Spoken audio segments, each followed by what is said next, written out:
بسم اللہ الرحمن الرحیم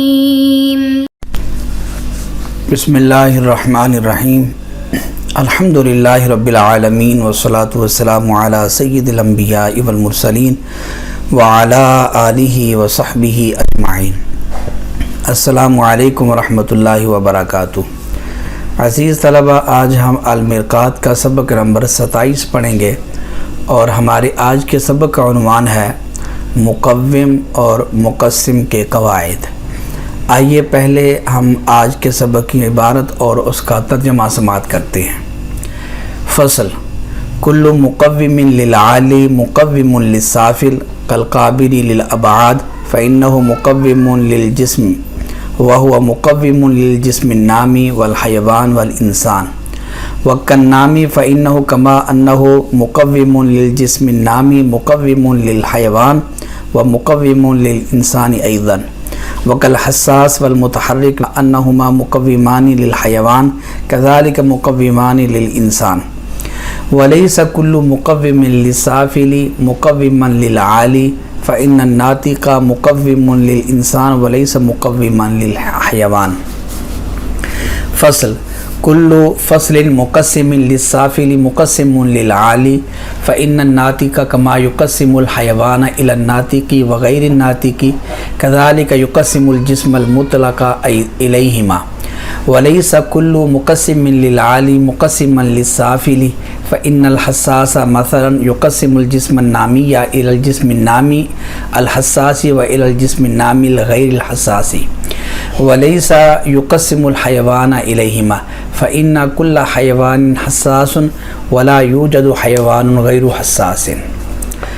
ترجمہ: فصل: ہر مقوم عالی کا سافل کا مقوم ہوتا ہے جیسے قابل ابعاد، کیونکہ یہ مقوم ہے جسم کا، اور یہ مقوم ہے جسم نامی حیوان اور انسان کا، اور جیسے نامی کیونکہ یہ جیسا کہ مقوم ہے جسم نامی کا، مقوم ہے حیوان کا اور مقوم ہے انسان کا بھی، اور جیسے حساس اور متحرک بالارادہ کیونکہ یہ دونوں جیسے مقوم ہیں حیوان کے، اسی طرح یہ مقوم ہے انسان کے، اور نہیں ہے ہر وہ جو مقوم ہو سافل کا تو وہ مقوم ہو سافل عالی کا، کیونکہ ناطق مقوم ہے انسان کا اور نہیں ہے مقوم حیوان کا۔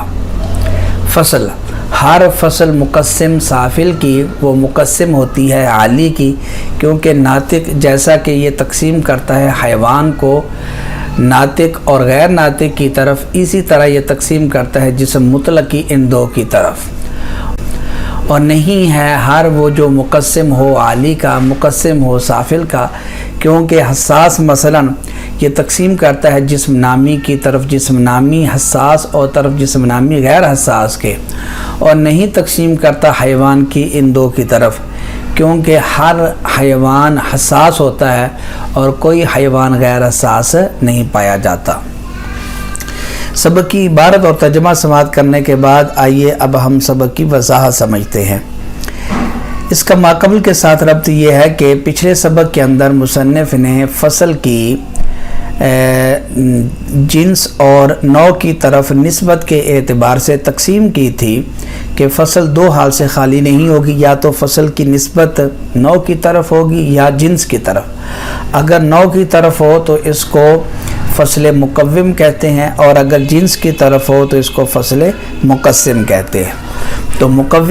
تو مقوم اور مقسم کی تعریفات پیچھے آ چکی، اب یہاں سے مصنف مقوم اور مقسم کے قواعد کو بیان کرتے ہیں اور ان کے احکام کو بیان کرتے ہیں۔ پہلی فصل میں مصنف فصل مقوم کے قواعد کو بیان کرتے ہیں۔ تو فصل مقوم کے دو قواعد ہیں۔ پہلا قاعدہ یہ ہے کہ جو فصل عالی کی مقوم ہوگی وہ سافل کی مقوم ضرور ہوگی، اور دوسرا قاعدہ یہ ہے کہ جو فصل سافل کی مقوم ہو ضروری نہیں کہ وہ عالی کی بھی مقوم ہو۔ وضاحت ان قواعد کی یہ ہے کہ پہلا قاعدہ کہ جو فصل عالی کی مقوم ہو وہ سافل کی مقوم ضرور ہوگی۔ اس کا مطلب یہ ہے کہ جو فصل عالی کی حقیقت میں داخل ہوگی وہ سافل کی حقیقت میں ضرور داخل ہوگی۔ اس کی مثال ہے جس طرح کہ مثلا نوع عالی ہے جسم مطلق، تو جسم مطلق کی حقیقت کے اندر قابل ابعاد ثلاثہ یہ داخل ہے۔ قابل ابعاد ثلاثہ کہتے ہیں جو طول، عرض اور عمق کو قبول کرے، تو جسم کی حقیقت کے اندر قابل ابعاد ثلاثہ یہ داخل ہے۔ تو یہ عالی کی حقیقت میں ہے، سافل کی حقیقت میں بھی یہ داخل ہے۔ سافل ہے اس کے جسم نامی، حیوان اور انسان۔ تو جسم نامی کی حقیقت میں بھی داخل ہے کیونکہ جسم نامی بھی جسم ہوتا ہے اور جسم قابل ابعاد ثلاثہ ہوتا ہے۔ اور اس کے نیچے ہے حیوان۔ حیوان کی حقیقت میں بھی یہ قابل ابعاد ثلاثہ داخل ہے کیونکہ حیوان کی تعریف ہے جوہر، جسم، نامی، حساس، متحرک بالارادہ۔ تو حیوان کی تعریف میں جسم ہے اور جسم کہتے ہیں قابل ابعاد ثلاثہ کو، لہذا قابل ابعاد ثلاثہ حیوان کے اندر بھی داخل ہے، اس کی حقیقت میں داخل ہے۔ اسی طرح انسان جو سب سے نیچے ہے اس کی حقیقت میں بھی قابل ابعاد ثلاثہ داخل ہے کیونکہ انسان کی تعریف ہے حیوان ناطق اور حیوان کی تعریف بالارادہ۔ تو جسم یہ حیوان کی جز اور حیوان یہ انسان کی جز، تو ہم کہہ سکتے ہیں کہ جسم یہ انسان کی جز ہے۔ تو قابل ابعاد ثلاثہ یہ انسان کی حقیقت کے اندر بھی داخل ہے۔ تو یہ دیکھا آپ نے کہ جسم جو قابل ابعاد ثلاثہ ہے یہ جس طرح عالی یعنی جسم مطلق کی حقیقت میں داخل ہے، اس کے نیچے ہے جسم نامی، اس کی حقیقت میں بھی داخل ہے، جسم نامی کے نیچے حیوان اس کی حقیقت میں بھی داخل، اور سب سے نیچے انسان اس کی حقیقت میں بھی داخل ہے۔ اسی طرح جسم نامی آپ لے لیں، جسم نامی میں نمو پایا جاتا ہے، نامی ہونا یہ پایا جاتا ہے، اسی طرح یہ حیوان کے اندر بھی پایا جاتا ہے اور انسان کے اندر بھی پایا جاتا ہے۔ اور حیوان کو اگر آپ لے لیں تو حیوان میں متحرک بالارادہ اور حساس یہ پائے جاتے ہیں، یہ جز ہے۔ تو یہ جس طرح حیوان میں پائے جاتے ہیں اسی طرح انسان جو نیچے ہے اس کے بھی اندر یہ پائے جاتے ہیں۔ یہ پہلا قاعدہ ہوا فصل مقوم کا کہ ہر وہ فصل جو عالی کے قوام میں داخل ہوگی وہ سافل کے قوام میں ضرور داخل ہوگی۔ اب دوسرا قاعدہ سمجھیں کہ جو فصل سافل کے قوام میں داخل ہو ضروری نہیں کہ وہ عالی کے قوام میں بھی داخل ہو۔ اس کی مثال دیکھیں، جیسا کہ انسان کے قوام کے اندر ناطق یہ داخل ہے کیونکہ انسان کا قوام اور انسان کی حقیقت وہ ہے حیوان ناطق، تو ناطق یہ انسان کے اندر داخل ہے، لیکن یہ اس کے اوپر جو حیوان ہے اس کی اندر یہ داخل نہیں ہے کیونکہ انسان ناطق ہوتا ہے، حیوان ناطق، کیونکہ حیوان کی تعریف ہے جوہر، جسم، نامی، حساس، متحرک بالارادہ، تو اس کے اندر ناطق نہیں پایا جاتا۔ تو یہ قاعدہ آ گیا فصل مقوم کا دوسرا کہ جو سافل کے قوام میں داخل ہو وہ عالی کے قوام میں ضرور داخل ہوگی۔ فصل کل فصل مقسم للسافل، یہاں سے مصنف فصل مقسم کے قواعد کو بیان کرتے ہیں۔ تو فصل مقسم کے بھی فصل مقوم کی طرح دو قواعد ہیں۔ پہلا قاعدہ یہ ہے کہ ہر فصل جو سافل کے لیے مقسم ہو وہ عالی کے لیے مقسم ضرور ہوگی۔ یہ مقسم مقوم کا عکس ہوتی ہے۔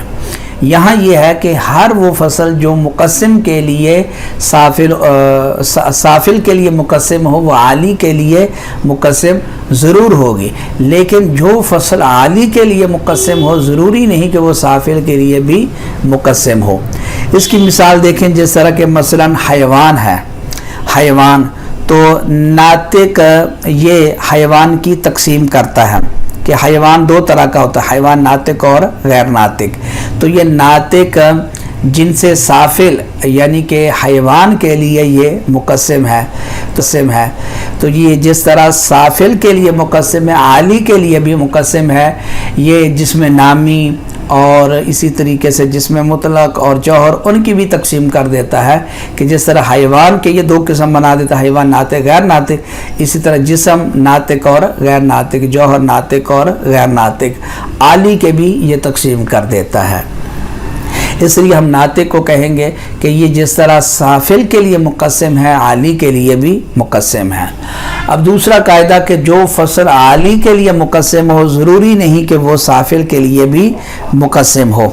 اس کی مثال ہے جس طرح کہ حساس یہ جسم نامی کی تقسیم تو کرتا ہے کہ جسم نامی دو طرح کا ہوتا ہے، ایک جسم نامی حساس جس طرح کہ آپ کوئی جاندار چیز لے لیں، دوسرا جسم نامی غیر حساس جس طرح کے درخت، لیکن یہ سافل کے لیے مقسم نہیں ہے۔ جسم نامی کے نیچے ہے حیوان، تو حیوان کی حساس تقسیم نہیں کرتا، کیونکہ اگر حیوان کی تقسیم کرے تو پھر مطلب یہ ہوگا کہ حیوان دو طرح کا ہوتا ہے، ایک حیوان حساس اور دوسرا حیوان غیر حساس، حالانکہ ہر حیوان حساس ہوتا ہے اور کوئی حیوان غیر حساس نہیں پایا جاتا۔ عزیز طلبہ، یہ تھا ہمارا آج کا سبق۔ آج کے سبق کے اندر ہم نے فصل مقوم اور فصل مقسم کے قواعد کو سمجھا کہ ہر جو فصل مقوم ہو عالی کے لیے وہ سافل کے لیے ضرور مقوم ہوگی، لیکن جو سافل کے لیے مقوم ہو ضروری نہیں کہ وہ عالی کے لیے بھی مقوم ہو۔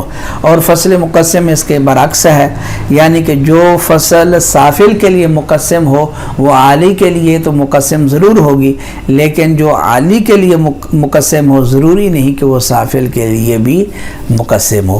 امید کرتے ہیں کہ آپ آج کا سبق سمجھ گئے ہوں گے۔ آپ سے گزارش ہے کہ آپ فصل مقوم اور مقسم کے قواعد کی مثالوں کی روشنی کے اندر وضاحت کریں۔ اللہ تعالیٰ سے دعا ہے کہ اللہ تعالیٰ ہمیں علم نافع، عمل صالح کے ساتھ اخلاص کی دولت